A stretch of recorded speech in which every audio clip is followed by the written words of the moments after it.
Good morning student. मैं रवि कुमार और आज हम स्टार्ट करने जा रहे हैं विज्ञान में अध्याय 4 परमाणु की संरचना। देखिए बच्चों, अध्याय 3 में हम पढ़ चुके हैं कि पदार्थ परमाणुओं और अणुओं से मिलकर बने हैं। देखो, अध्याय 3 जो कि इससे पहले हमने पढ़ा था, उसमें हमने यह पढ़ा था कि जो परमाणु और अणुओं से मिलकर क्या बनते हैं, पदार्थ। विभिन्न प्रकार के पदार्थों का अस्तित्व उन परमाणुओं के कारण होता है जिनसे वे बने हैं। देखो, हमने देखा होगा कि भिन्न भिन्न प्रकार के पदार्थ होते हैं, तो उन पदार्थों का एक अस्तित्व भी तो होता है, और वो जो अस्तित्व होता है वो उन परमाणुओं के कारण होता है जिनसे वे बने होते हैं।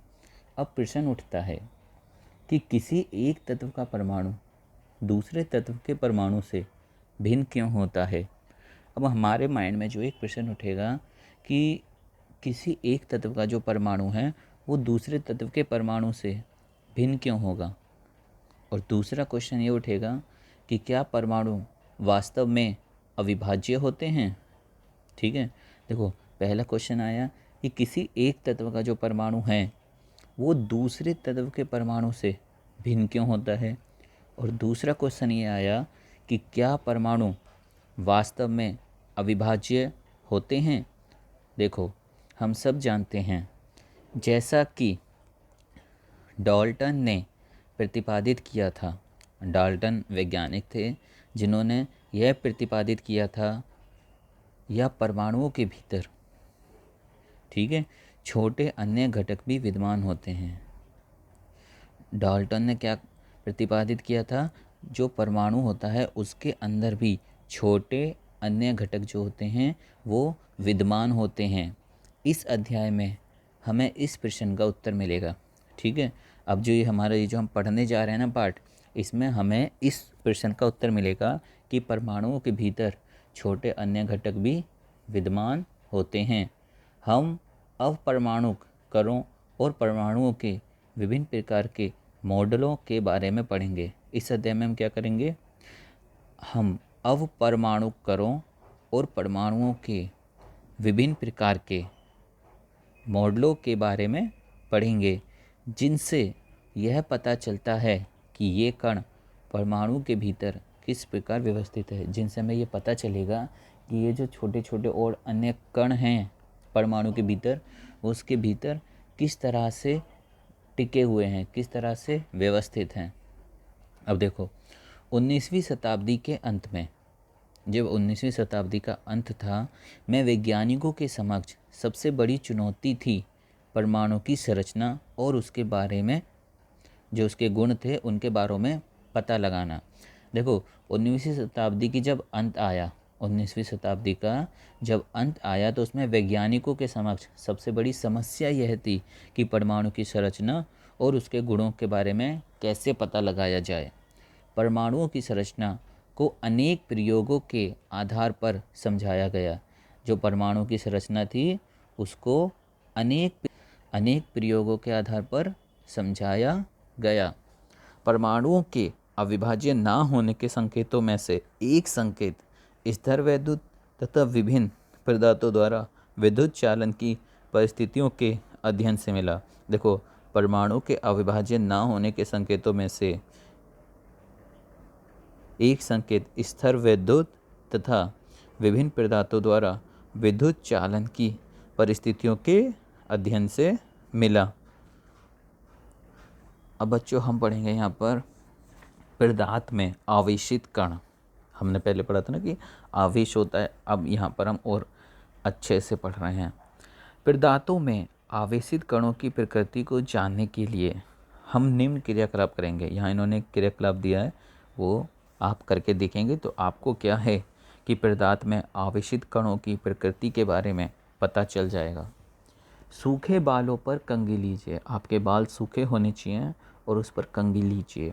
क्या कंघी कागज़ के छोटे टुकड़ों को आकर्षित करती है? ठीक है, सूखे बालों पर कंघी ली, फिर वो कंघी क्या कागज़ के छोटे टुकड़ों को आकर्षित करेगी? ये देखिए, आप देखा नहीं आपने, क्या पहले तो जो सूखे बाल पे हम कंघी करते हैं और उसके बाद उस कंघी को देखते हैं छोटे छोटे कागज़ के टुकड़े कर लेते हैं, फिर हम उन्हें देखते हैं उसके पास ले जाके, तो क्या कंघी जो है वो छोटे छोटे टुकड़ों को कागज़ के को आकर्षित कर रही है। अब पी, कांच की एक छड़ को सिल्क के कपड़े पर रगड़िए। कांच की एक छड़ लीजिए और उसे सिल्क के कपड़े पर रगड़ लीजिए और इस छड़ को हवा से भरे गुब्बारे के पास लाइए। अब क्या कीजिए, पहले तो आपने कांच की छड़ ली और उस छड़ को सिल्क के कपड़े पर रगड़ लिया और इस छड़ को फिर हम कहाँ ले गए, हवा से भरे गुब्बारे के पास, और देखिए क्या होता है। तो ये दोनों क्रियाकलाप बच्चों आप घर पे करके देखना और क्या होता है वो अपनी नोटबुक में नोट कर लेना। इन क्रियाकलापों से क्या हम यह निष्कर्ष निकाल सकते हैं कि दो वस्तुओं को आपस में रगड़ने से उनमें विद्युत आवेश आ जाता है। ये जो दोनों क्रियाकलाप हैं, क्या हम इससे निष्कर्ष निकाल सकते हैं कि दो वस्तुओं को यदि हम आपस में रगड़ें तो उनमें विद्युत आवेश आ जाएगा। यह आवेश कहाँ से आता है। अब देखो विद्युत आवेश आ रहा है, लेकिन कोई भी चीज़ कहाँ से आ रही है ये भी तो पता चलना चाहिए। इसका उत्तर तब मिला जब यह पता चला कि परमाणु विभाज्य है। ठीक है, इसका उत्तर हमें कब मिला, तब मिला जब हमें यह पता चला कि जो परमाणु है आपका वो क्या है, विभाज्य और आवेशित कणों से मिलकर बना है। देखो जब ये क्रियाकलाप आप करोगे ना तो आपको क्या पता चलेगा कि दो वस्तुओं को आपस में रगड़ोगे तो सबसे पहली चीज़ कि उनमें विद्युत आवेश उत्पन्न होगा। दूसरी चीज़ बच्चों, यह आवेश कहाँ से आएगा, इसका उत्तर आपको जब मिलेगा जब आपको यह पता चलेगा कि जो परमाणु है वो विभाज्य है और आवेशित कणों से मिलकर बना है।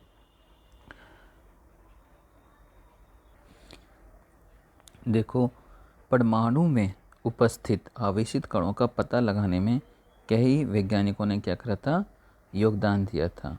अब 19वीं शताब्दी तक यह जान लिया गया था कि परमाणु साधारण और अविभाज्य कण नहीं हैं। 19वीं शताब्दी तक हमें यह पता चल चुका था कि जो परमाणु है वो साधारण भी नहीं है और अविभाज्य कण भी नहीं है, बल्कि इसमें कम से कम एक अपरमाणु कण इलेक्ट्रॉन विद्यमान होता है। बल्कि हमें यह भी पता चल गया था कि इसमें कम से कम एक अपरमाणुक कण इलेक्ट्रॉन विद्यमान होता है, जिसका पता जे टॉमसन ने लगाया था। देखो ये वाला आपका कॉम्पिटिटिव एग्जाम से भी इम्पोर्टेंट आ सकता है उसमें कि एक अपरमाणु कण इलेक्ट्रॉन विद्यमान होता है। ठीक है, परमाणु में एक अपरमाणुक कण इलेक्ट्रॉन विद्यमान होता है, जिसका पता किसने लगाया था, जे टॉमसन ने। इलेक्ट्रॉन के संबंध में जानकारी प्राप्त होने के पहले ई गोल्डस्टीन ने 1886 में एक नए विकिरण की खोज की। ठीक है, इलेक्ट्रॉन के संबंध में जब तक जानकारी प्राप्त नहीं हुई थी उससे पहले ई गोल्डस्टीन ने सन 1886 में एक नए विकिरण की खोज की, जिसे उन्होंने क्या बोला था, कैनॉल रे का नाम दिया था। तो कैनॉल रे की खोज किसने की थी, ई गोल्डस्टीन ने। कब की थी, 1886 में। ये किरणें धनावेशित विकिरण थीं। ये किरणें कैसी थी, धनावेशित विकिरण। जो कैनॉल रे थी वो कैसी थी, धनावेशित विकिरण, जिसके द्वारा अंततः दूसरे अपरमाणु कणों की खोज हुई। इसके द्वारा क्या हुई थी, दूसरे जो अपरमाणु कण थे उनकी खोज हुई। इन कणों का आवेश इलेक्ट्रॉन के आवेश के बराबर था, किंतु विपरीत था। जो ये जो कण थे इनका जो आवेश था वो इलेक्ट्रॉन के आवेश के बराबर था, लेकिन कैसा था, विपरीत। इनका जो द्रव्यमान था वो इलेक्ट्रॉन की अपेक्षा लगभग 2000 गुणा अधिक होता था, और जो इनका द्रव्यमान होता था वो क्या होता था, इलेक्ट्रॉन के अगर आप सापेक्ष देखोगे तो उनकी अपेक्षा 2000 गुणा अधिक होता था। उनको प्रोटॉन नाम दिया गया था। ठीक है, अब क्या हुआ था, अंततः दूसरे अपरमाणु की खोज हुई। इन कणों का आवेश क्या था, ये जो अपरमाणु करते इलेक्ट्रॉन के आवेश के बराबर किंतु विपरीत। इनका द्रव्यमान इलेक्ट्रॉन की अपेक्षा कितना अधिक था, 2000 गुना। उनको क्या बोला गया था, प्रोटॉन। सामान्यतः इलेक्ट्रॉन को ई के द्वारा और प्रोटॉन को P प्लस के द्वारा दर्शाया जाता है। सामान्यतः हम क्या कहते हैं, इलेक्ट्रॉन को E माइनस द्वारा और प्रोटॉन को P प्लस के द्वारा हम दर्शाते हैं। प्रोटॉन का द्रव्यमान एक इकाई पर इकाई आवेश प्लस 1 लिया जाता है। प्रोटॉन का द्रव्यमान क्या लिया जाता है, एक इकाई पर इसका आवेश प्लस 1 लिया जाता है। इलेक्ट्रॉन का द्रव्यमान नगण्य होता है और आवेश -1 माना जाता है। और जो इलेक्ट्रॉन का द्रव्यमान होता है वो नगण्य होता है और उसका आवेश क्या माना जाता है, -1। तो जो प्रोटॉन होता है, प्रोटॉन का द्रव्यमान इकाई और इसका आवेश +1 लिया जाता है। इलेक्ट्रॉन का द्रव्यमान नगण्य और आवेश -1 लिया जाता है। ऐसा माना जाता है कि परमाणु प्रोटॉन और इलेक्ट्रॉन से बने हैं। हमें ऐसा मान सकते हैं कि जो परमाणु बना है वो किन चीज़ों से मिलकर बना है, आपका प्रोटॉन और इलेक्ट्रॉन से, जो परस्पर आवेश को संतुलित करते हैं। ठीक है, क्योंकि ये दोनों आपस में विपरीत आवेश के होते हैं तो ये क्या करते हैं, परस्पर आवेशों को संतुलित। यह भी प्रतीत हुआ कि प्रोटॉन परमाणु के सबसे भीतरी भाग में होते हैं। जो प्रोटॉन होता है वो परमाणु के सबसे भीतरी भाग में होगा। सबसे अंदर क्या होगा, प्रोटॉन। इलेक्ट्रॉन को आसानी से निकाला जा सकता है। जो इलेक्ट्रॉन होते हैं उन्हें आप आसानी से निकाल सकते हो, लेकिन प्रोटॉनों को नहीं। अब सबसे बड़ा प्रश्न यह था कि ये कण परमाणु की संरचना किस प्रकार करेंगे। ठीक है, हम इस प्रश्न का उत्तर नीचे मिलेगा। तो देखो यहाँ से अब बच्चों कैनाल किरणें क्या हैं, इसका आंसर आप अपने आप दे सकते हो। यदि किसी परमाणु में एक इलेक्ट्रॉन और एक प्रोटॉन है तो क्या इस पे कोई आवेश होगा या नहीं, ये दोनों अभी हमने अच्छे से पढ़ा है। तो आप इसका दोबारा एक बार रीडिंग करके इसका आंसर भी आसानी से दे सकते हो। ठीक है बच्चों, अब हम पढ़ने जा रहे हैं परमाणु की संरचना। हमने अध्याय 3 में, जो इससे पहले हमने पाठ पढ़ा है, उसमें डाल्टन के परमाणु सिद्धांत के बारे में पढ़ा, जिसके अनुसार परमाणु अविभाज्य और अविनाशी था।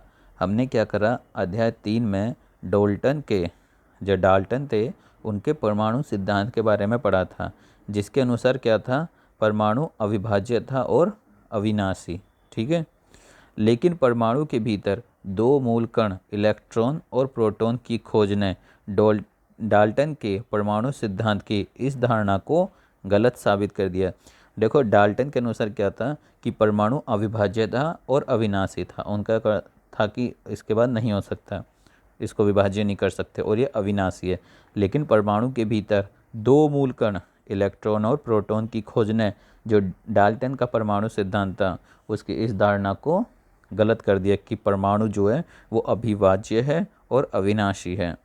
अब यह जानना आवश्यक था कि इलेक्ट्रॉन और प्रोटॉन परमाणु के भीतर किस तरह व्यवस्थित हैं। अब हमें यह जानना जरूरी हो गया था कि जो इलेक्ट्रॉन हैं और प्रोटॉन हैं वो परमाणु के भीतर किस तरह व्यवस्थित हैं।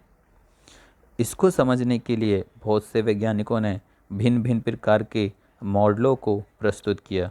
इसको समझने के लिए क्या करा कि बहुत सारे वैज्ञानिक आए और उन्होंने अलग अलग तरीके के मॉडलों को क्या किया था, प्रस्तुत किया।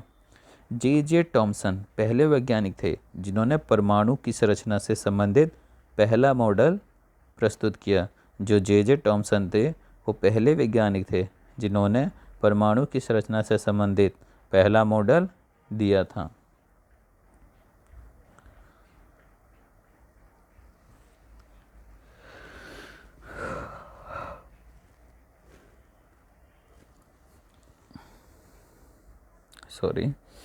टॉमसन का परमाणु मॉडल। ठीक है, अब हम पढ़ेंगे टॉमसन का परमाणु मॉडल। टॉमसन ने परमाणु की संरचना से संबंधित एक मॉडल प्रस्तुत किया।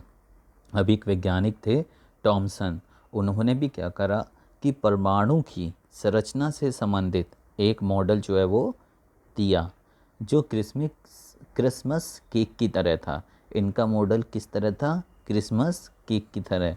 तो बच्चों अगर कभी भी आपके इन एग्ज़ाम में या कॉम्पिटिटिव एग्ज़ाम में कभी भी अगर ये क्वेश्चन आता है कि कौन सा ऐसा परमाणु मॉडल है, ठीक है, जो क्रिसमस केक की तरह था, है ना। ये मॉडल किसने दिया था, तो क्या आप कहोगे, टॉमसन। ठीक है। इनके अनुसार परमाणु एक धनावेशित गोला था। इनके अनुसार क्या था, परमाणु एक धनावेशित गोला था जिसमें इलेक्ट्रॉन क्रिसमस केक में लगे सूखे मेवों की तरह थे। अब इनके अनुसार क्या था भाई, इसे कोई भी चीज़ जैसे क्रिसमस केक बोल रहे हैं तो क्रिसमस केक है वो किसी तरीके से ही तो बोल रहे होंगे, ऐसे ही तो हम किसी चीज़ को कुछ नहीं बोल सकते। तो क्या होता है, इनके अनुसार परमाणु एक धनावेशित गोला था जिसमें इलेक्ट्रॉन क्रिसमस केक में लगे सूखे मेवों की तरह थे। देखो इसमें क्या था, जो परमाणु था वो एक धनावेशित गोला था और जो इलेक्ट्रॉन थे वो क्रिसमस केक में लगे, जैसे क्रिसमस केक नहीं होता उसमें सूखे मेवे लगे होते हैं, उन्हें इन्होंने क्या बोला था, टॉमसन ने इलेक्ट्रॉन। तरबूज का उदाहरण भी ले सकते हैं जिसके अनुसार परमाणु में धनावेश, ठीक है, जिसके अनुसार परमाणु में धनावेश तरबूज के खाने वाले लाल भाग की तरह बिखरा है, जबकि इलेक्ट्रॉन धनावेशित गोले में तरबूज के बीज की भांति धसे हैं। देखो इसमें क्या है, जिसके अनुसार परमाणु में जो धनावेश है वो तरबूज के खाने वाले लाल भाग की तरह है, ठीक है, और जबकि जो इलेक्ट्रॉन हैं वो गोले में तरबूज के भीतर की भांति धसे हैं। कौन, इलेक्ट्रॉन। तो देखो ये जो बीज होते हैं ना तरबूज के अंदर काले से, वो तो हैं इलेक्ट्रॉन, और जो लाल भाग जो खाने वाला होता है वो हो गया धनात्मक गोला। टॉमसन का परमाणु मॉडल यही था। अब क्या था, एक ब्रिटिश भौतिक शास्त्री थे जे टॉमसन। कौन थे, ब्रिटिश के थे भौतिक शास्त्री जे टॉमसन, ठीक है। 1856 से लेके 1940 तक का जन्म कब हुआ था, मतलब 1856 में ये पैदा हुए थे और 1940 में इनका देहांत हो गया था। इनका जन्म सन 1856 में हुआ था। 18 दिसंबर सन 1856 में मैनचेस्टर के कीचम हिल क्षेत्र में हुआ था। देखो ये बहुत इंपॉर्टेंट क्वेश्चन है कि जो ब्रिटिश भौतिक शास्त्री जे टॉमसन हैं, इनका जन्म 18 दिसंबर को 1856 में मैनचेस्टर के कीचम हिल क्षेत्र में हुआ था। इलेक्ट्रॉन की खोज के कारण 1906 में उनको भौतिक शास्त्र में नोबेल पुरस्कार मिला था, क्योंकि इन्होंने जो है इलेक्ट्रॉन की खोज की थी। तो इलेक्ट्रॉन की खोज के कारण इनको सन 1906 में उनको क्या मिला था, भौतिक शास्त्र में नोबेल पुरस्कार। 35 वर्ष तक वे कैम्ब्रिज में कैवेंडिश प्रयोगशाला के निर्देशक थे। 35 वर्ष तक वे क्या थे। देखो टॉमसन ने प्रस्तावित किया कि परमाणु धनावेशित गोले का बना होता है। देखो टॉमसन ने क्या बताया, जो परमाणु होता है वो धनावेशित गोले का बना होता है और इलेक्ट्रॉन उसमें धसे होते हैं, ठीक है। प्रोटॉन तो हो गया धनावेशित गोला और इलेक्ट्रॉन जो होते हैं उसके अंदर धसे होते हैं।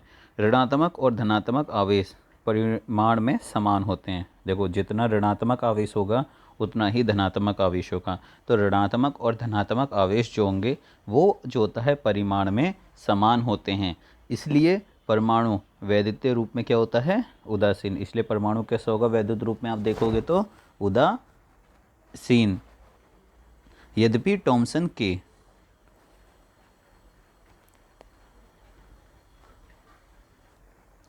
टॉमसन के मॉडल से परमाणु के उदासीन होने की व्याख्या हो गई, किंतु दूसरे वैज्ञानिकों द्वारा किए गए प्रयोगों के परिणामों को इस मॉडल के द्वारा समझाया नहीं जा सका।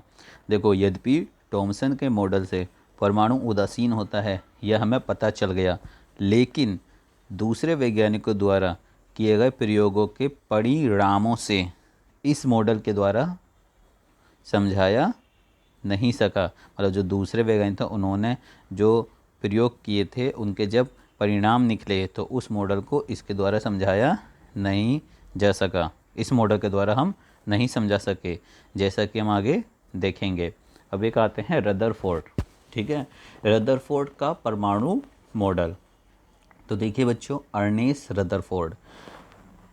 देखो ये जो अर्नेस्ट रदरफोर्ड है ना, ये नाम जो है आपको कॉम्पिटिटिव एग्ज़ाम में 110% देखने को मिलता है।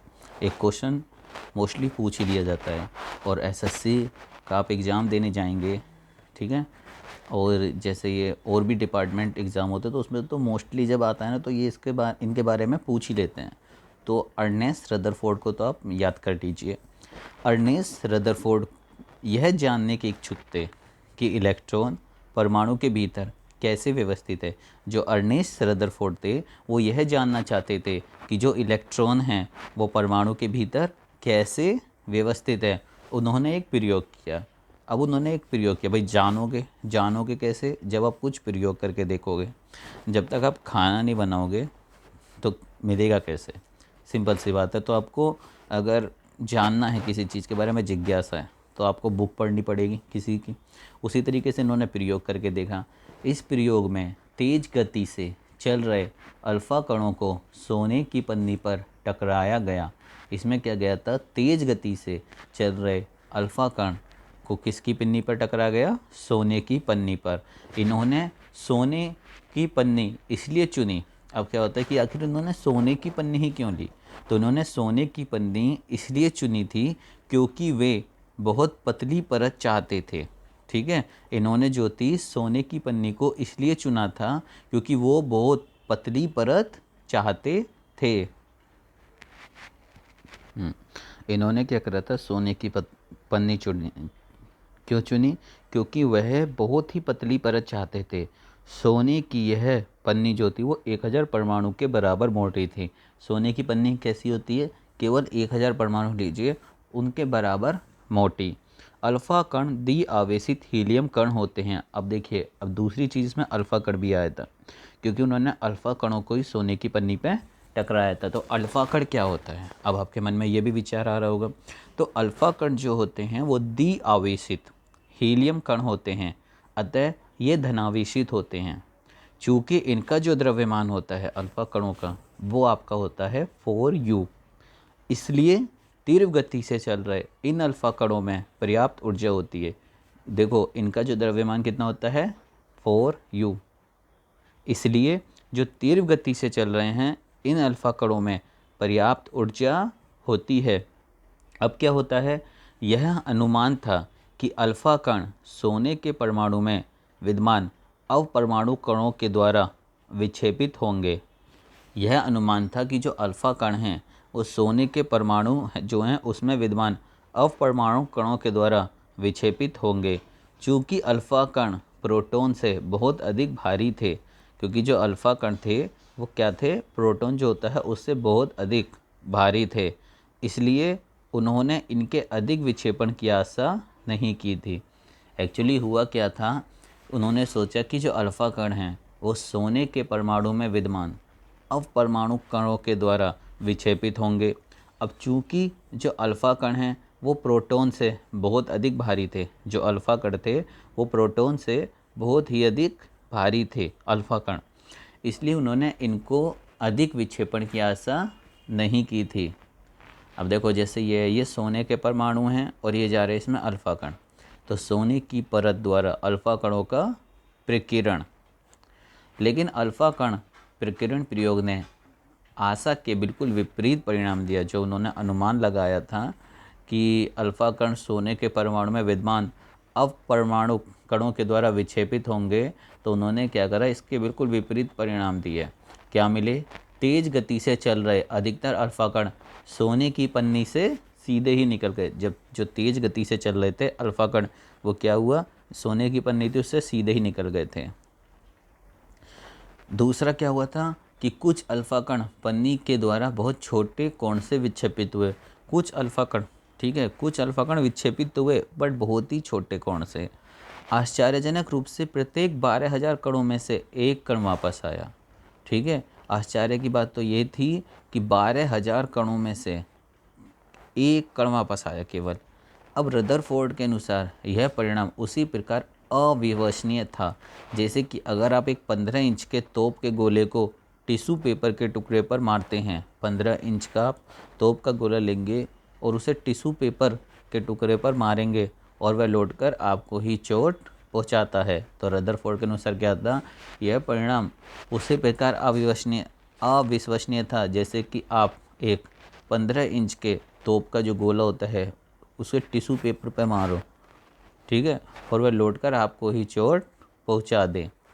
ये ई रदरफोर्ड दे रखे हैं। इनका जन्म 1871 में हुआ था और मृत्यु 1937 ईस्वी में हुई थी, 1937 में हुई थी।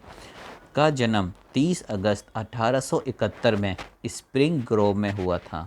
उनको नाभिकीय भौतिक का जनक माना जाता है। ठीक है, रेडियोधर्मिता पर अपने योगदान और सोने की पन्नी के द्वारा परमाणु के नाभिक की खोज के लिए वो बहुत प्रसिद्ध हुए और 1908 में उनको नोबेल पुरस्कार मिला। देखो बच्चों, ये जो ई रदरफोर्ड है ना, इनके बारे में आप याद कर लेना अगर आपको ये एग्ज़ाम क्रैक करने हैं गवर्नमेंट, क्योंकि ये क्वेश्चन विज्ञान में रखा हुआ आता ही है। कि पहली चीज़, ई रदरफोर्ड का जन्म कहाँ हुआ था? 30 अगस्त 1871 में स्प्रिंग ग्रोव में। उनको नाभिकीय भौतिकी का जनक माना जाता था। वो पूछ लेंगे किस वैज्ञानिक को नाभिकीय भौतिकी का जनक माना जाता है? वो माना जाता है आपका ई रदरफोर्ड को।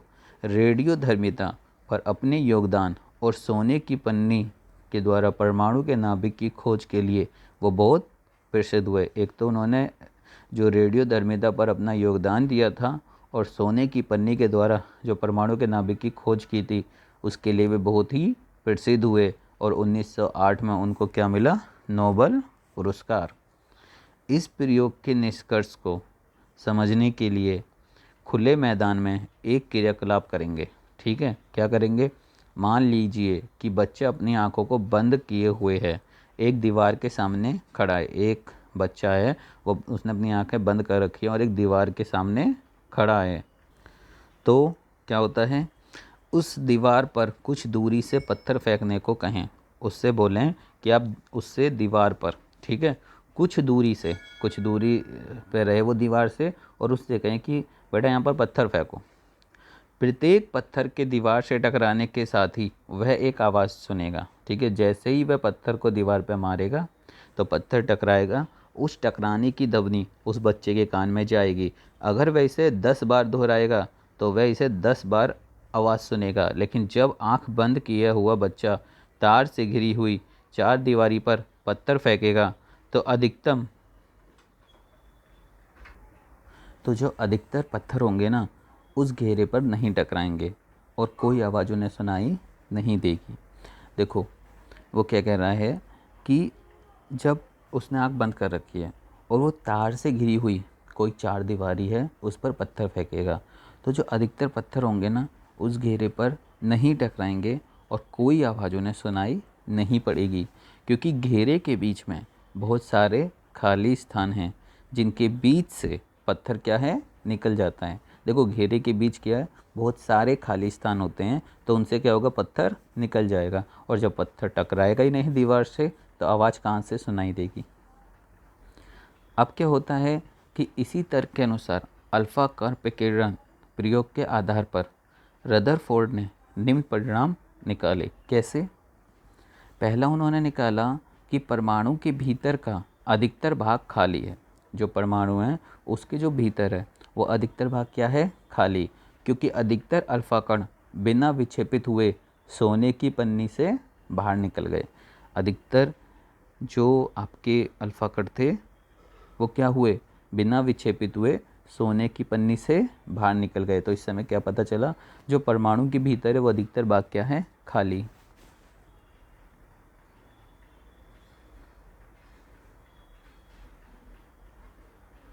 बहुत कम कण अपने मार्ग से विक्षेपित होते हैं और बहुत ही कम कण होते हैं जो अपने मार्ग से विक्षेपित हुए, जैसे कि हमने पढ़ा था। जिससे हमें यह ज्ञात हुआ कि परमाणु में धनावेशित बहुत कम हैं। ठीक है, देखो क्योंकि जो बहुत ही कम कण हैं वो अपने मार्ग से विक्षेपित हो रहे हैं, और उस समय यह ज्ञात होता है जो परमाणु हैं उसमें धनावेशित भाग क्या है? बहुत कम अल्फा कण 180 डिग्री पर विक्षेपित हुए, और बहुत ही कम अल्फा कण थे वो क्या थे? वो 180 डिग्री पर विक्षेपित हो रहे थे, जिसने हमें यह बताया कि सोने के परमाणु का पूर्ण धनावेशित भाग और द्रव्यमान परमाणु के भीतर बहुत कम आयतन में सीमित हैं। ठीक है, देखो बहुत ही कम अल्फा कण थे जो 180 डिग्री पर विक्षेपित हो रहे थे। इस समय यह पता चल रहा था कि सोने के परमाणु का, जो सोना है उसके परमाणु का पूर्ण धनावेशित भाग और द्रव्यमान परमाणु के भीतर बहुत कम आयतन में सीमित है। तो इन सभी आंकड़ों से हमें यह निष्कर्ष मिला कि नाभिक की त्रिज्या परमाणु की त्रिज्या से 10⁵, ठीक है, 10⁵ गुणा छोटी है। जो नाभिक की त्रिज्या होती है वो परमाणु की त्रिज्या से कितनी छोटी है? 10⁵ अपने प्रयोगों के आधार पर रदरफोर्ड ने परमाणु का नाभिकीय मॉडल प्रस्तुत किया। अब अपने ही प्रयोगों के आधार पर रदरफोर्ड ने क्या करा? परमाणु का नाभिकीय मॉडल, जिसके निम्नलिखित लक्षण थे। पहला, परमाणु का केंद्र धनावेशित होता है, जिसे नाभिक कहा जाता है। देखो, परमाणु का जो केंद्र होता है वो धनावेशित होता है, जिसे हम क्या बोलते हैं? नाभिक। एक परमाणु का लगभग संपूर्ण द्रव्यमान नाभिक में ही होता है। पहली चीज़ उन्होंने यह पता करी कि परमाणु का केंद्र धनावेशित होता है, जिसे हम क्या बोलते हैं? नाभिक। एक परमाणु का लगभग संपूर्ण द्रव्यमान नाभिक में होता है, ठीक है। दूसरा पॉइंट, इलेक्ट्रॉन नाभिक के चारों ओर वर्तुलाकार मार्ग में चक्कर लगाते हैं। जो इलेक्ट्रॉन होते हैं वो नाभिक के चारों ओर वर्तुलाकार मार्ग में क्या लगाते हैं? चक्कर। नाभिक का आकार परमाणु के आकार की तुलना में काफ़ी कम होता है। अब जो नाभिक का आकार होता है ना, वो परमाणु के आकार की तुलना में क्या होता है? बहुत कम।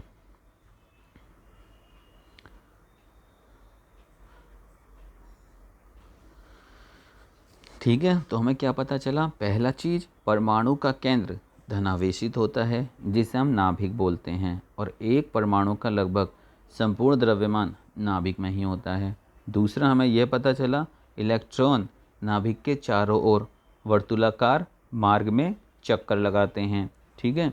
तीसरा पॉइंट, हमें यह पता चला कि नाभिक का जो आकार होता है वो परमाणु के आकार की तुलना में काफ़ी कम होता है। अब देखिए, कोई भी वैज्ञानिक जो होता है जब प्रयोग करते हैं तो उसकी कुछ कमियां भी होती हैं। ऐसे ही रदरफोर्ड के परमाणु मॉडल की भी कुछ कमियां थीं, जो कि हम यहाँ पढ़ने जा रहे हैं।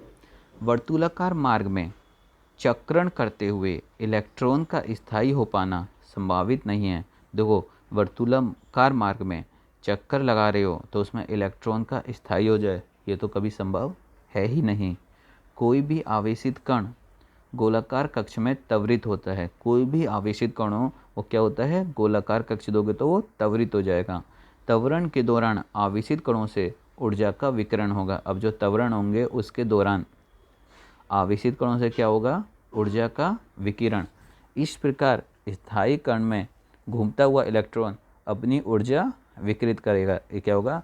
स्थायी कोई कक्ष है, उसमें यदि इलेक्ट्रॉन घूम रहा है तो वह क्या करेगा? अपनी ऊर्जा को विकिरित करेगा और नाभिक से टकरा जाएगा।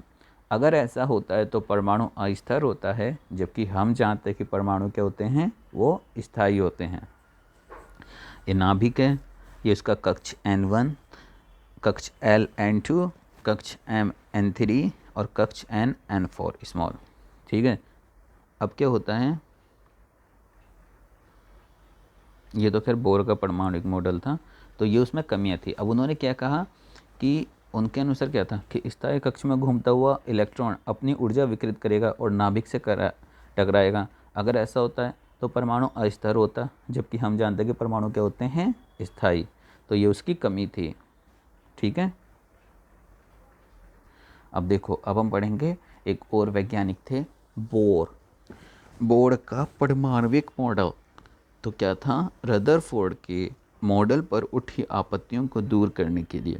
देखो, हमने देखा होगा कि कोई भी आप चीज़ को बनाई, आपने कुछ भी बनाया तो क्या होता है? जैसे सैमसंग ने कुछ फ़ोन बनाया और फ़ोन में कुछ कमी निकल गई कि वो हैंग होता है, तो क्या करेगा? एक दूसरा आएगा MI, वो फ़ोन बनाएगा, वो कहेगा इसमें अगर मैं हैंग होने का ऑप्शन हटाऊँ, कम करूँ, तो मेरे फ़ोन को लोग ज़्यादा विश्वसनीय मानेंगे और ज़्यादा अच्छा मानेंगे। तो वही चीज़ थी कि रदरफोर्ड के मॉडल पर उठी आपत्तियों को दूर करने के लिए नील्स बोर ने परमाणु की संरचना के बारे में निम्नलिखित अवधारणाएं प्रस्तुत की, ठीक है। क्या थी? जो इलेक्ट्रॉन होते हैं वो केवल कुछ निश्चित कक्षाओं में ही चक्कर लगाते हैं, जिन्हें इलेक्ट्रॉन की विविक्त कक्षा कहते हैं इलेक्ट्रॉन जो होते हैं वो केवल कुछ निश्चित कक्षाओं में ही चक्कर लगा सकते हैं, जिन्हें इलेक्ट्रॉन की विविक्त कक्षा कहते हैं। जब इलेक्ट्रॉन इस विविक्त कक्षा में चक्कर लगाते हैं तो उनकी ऊर्जा का विकिरण नहीं होता। अब जो इलेक्ट्रॉन होते हैं जब वो क्या कहते हैं विविक्त कक्षा में चक्कर लगाएंगे तो उनकी ऊर्जा का विकिरण नहीं होता। ठीक है, इन्होंने दो अवधारणाएं दी थी। पहली अवधारणा, इलेक्ट्रॉन केवल कुछ निश्चित कक्षाओं में ही चक्कर लगाएंगे, जिन्हें इलेक्ट्रॉन की क्या बोलेंगे, विविक्त कक्षा। जब इलेक्ट्रॉन इस विविक्त कक्षा में चक्कर लगाएगा तो इस विविक्त कक्षा में चक्कर लगाएगा तो उनकी ऊर्जा को विकिरण नहीं होता। अब जो नील्स बोर थे, ठीक है, नील्स बोर का जन्म 1885 ईस्वी में हुआ था और उनकी जो मृत्यु हुई थी वो 1962 ईस्वी में हुई थी। ठीक है, 7 अक्टूबर 1885 में इनका कोपेनहेगन में जन्म हुआ था। 1916 में कोपेनहेगन विश्वविद्यालय में उनको भौतिक शास्त्र का प्रोफेसर नियुक्त किया गया। ठीक है, 1916 में क्या किया गया, कोपेनहेगन विश्वविद्यालय में उनको क्या किया गया था, भौतिक शास्त्र का प्रोफेसर। 1922 में उनको परमाणु की संरचना पर अपने योगदान के लिए नोबेल पुरस्कार मिला और 1922 में क्या हुआ, परमाणु की संरचना करने पर है ना दिए गए योगदान में उन्हें नोबेल पुरस्कार मिला। प्रोफेसर बोर के विविध लेखों पर आधारित 3 पुस्तकें प्रकाशित हुईं। कौन कौन सी, the theory of spectra and atomic constitution, atomic theory और दी डिस्क्रिप्शन ऑफ नेचर। ये ध्यान रखना, ये तीनों बुकों को किसी भी कॉम्पिटिटिव एग्जाम में पूछा जा सकता है, ध्यान रखना। ठीक है, the theory of spectra and atomic constitution, atomic theory और द डिस्क्रिप्शन ऑफ नेचर। इन कक्षाओं को ऊर्जा स्तर कहते हैं। क्या बोलते हैं ना, ऊर्जा स्तर। ठीक है, जैसा कि दिखाया गया है ये चित्र में 4.3 में।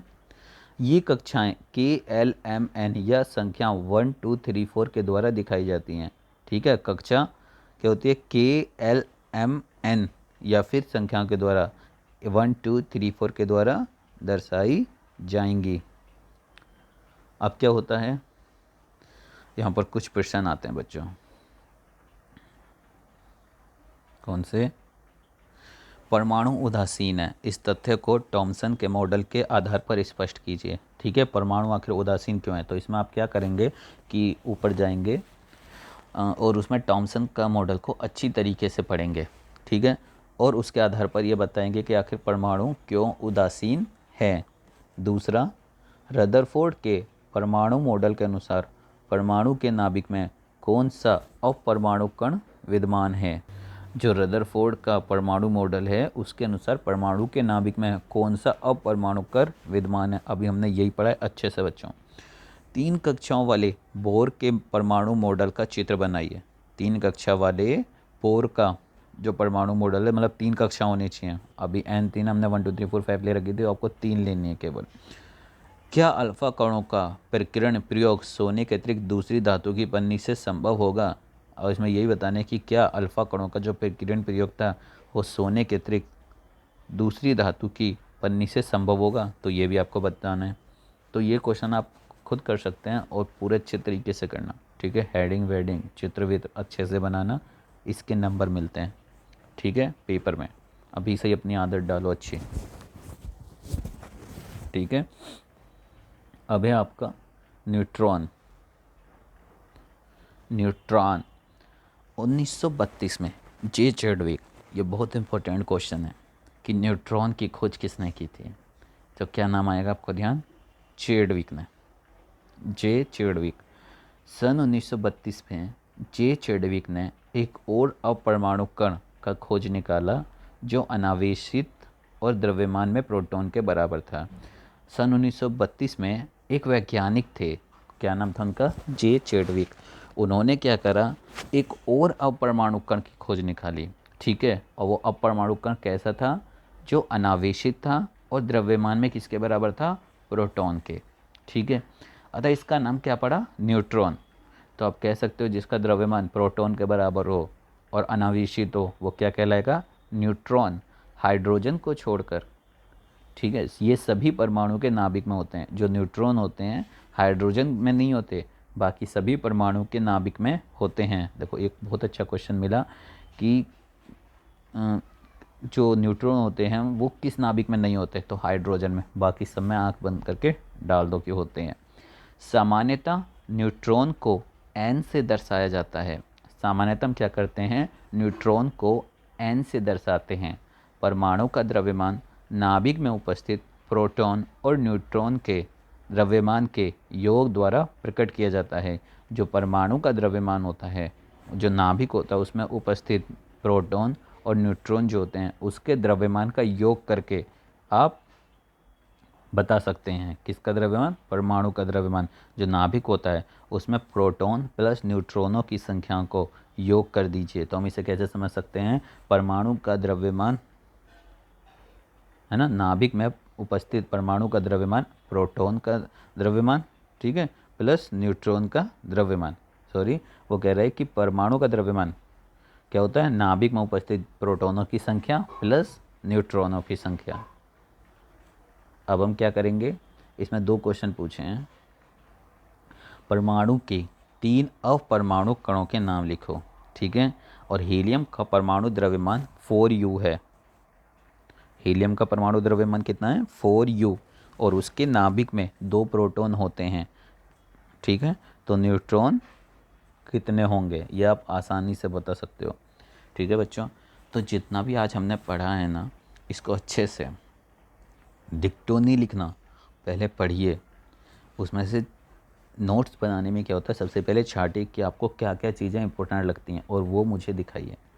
अगर कुछ और ऐड करना हुआ तो हम ज़रूर उस पर विचार करेंगे, लेकिन अच्छा बनाइए और आप चित्र ज़रूर बनाइए, हेडिंग प्रॉपर डालिए, ठीक है। इन्हीं चीज़ों के नंबर मिलते हैं। और इसमें आप अच्छे से पढ़ोगे तो आपको ये एसएससी बैंक, अगर कोई बच्चा गवर्नमेंट की प्रिपरेशन करना चाहता है तो आपको साइंस की प्रैक्टिस अभी से हो जाएगी। बस क्या है, आपको मन लगा के पढ़ना, ठीक है बच्चों। तो आज के लिए इतना ही। जय माता दी, जय हिंद, जय भारत।